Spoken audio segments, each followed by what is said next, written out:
The sun was dipping below the Kentucky hills when Rachel Miller, 28, pulled her muddy SUV into the isolated town of Oak Hollow. She was an environmental surveyor, hired by Blackwood Mining Corp. To assess a site for potential remining of old Appalachian coal veins. Her contact, Mayor Fred Covey, a gaunt, silent man in his 60s, greeted her outside a rusted township office.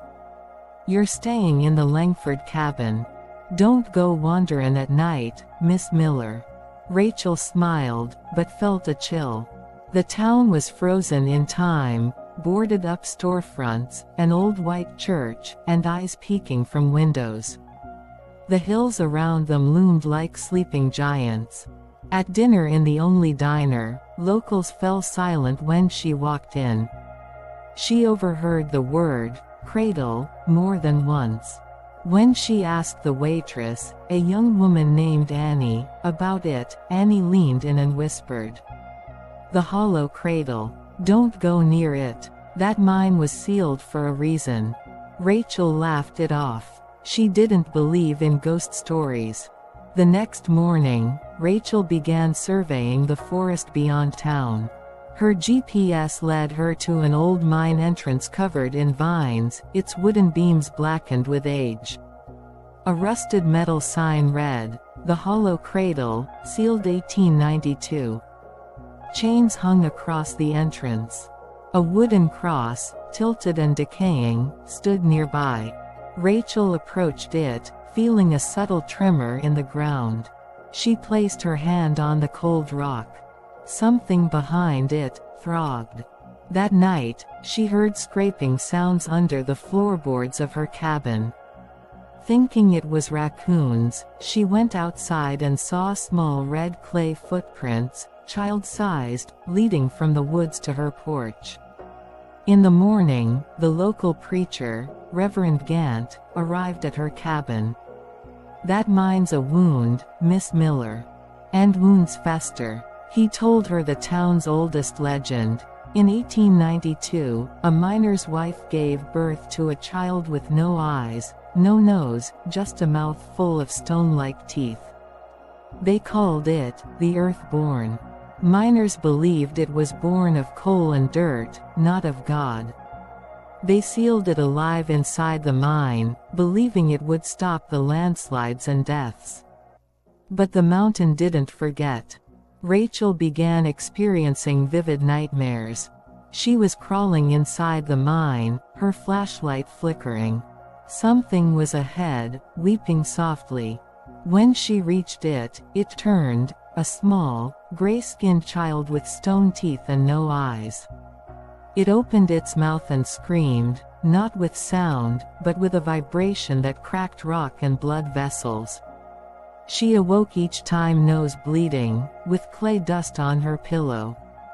In her waking hours, trees bent toward her. Birds stopped chirping. And always, footprints. One night, Annie visited her, pale and shaking. "Greater than, it's following you. The Earth-born only needs one soul, to be born again. It picks the outsider. Always has." Rachel dismissed it, until she found Annie the next morning, swinging from a tree outside the chapel, her eyes filled with red clay. Rachel confronted Mayor Covey. "You knew. You all knew." He simply said, "We contain it. You disturbed it. Now we pay." No one would help her. The town was emptying out. She saw a caravan of trucks leaving that afternoon, fleeing. Rachel returned to the mine. The chains were broken. Inside, she ventured with her flashlight. The tunnel twisted like intestines, narrowing the deeper she went. She found old dolls, cracked teeth, and symbols carved into the walls, strange circles with mouths at the center. At the bottom, she found a cradle made of bones and dirt. Inside it, something moved. A small, eyeless creature rose, stretching its brittle limbs. Its skin cracked like dried earth. It opened its jagged mouth and spoke in Rachel's voice. You brought me back. LL. Rachel ran. The mine shook. Rocks collapsed behind her. The thing was inside her mind, whispering, showing her flashes of its burial. Its agony. The years it waited for a host. Outside, the forest erupted, animals dead, ground splitting. The townsfolk circled the chapel, chanting old words. Reverend Gant held a burning staff. Sacrifice the host, or we all die.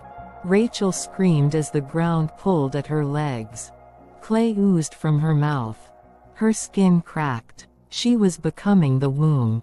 She begged them. No one moved. In a final moment of clarity, Rachel struck a match and set the mine entrance ablaze, whispering, "If you want a womb, burn with it."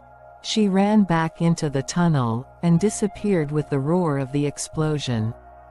Weeks later, Blackwood Corp arrived to resume operations. They found the mine caved in, but new red clay veins richer than any ever found. A new town rose, funded by Blackwood.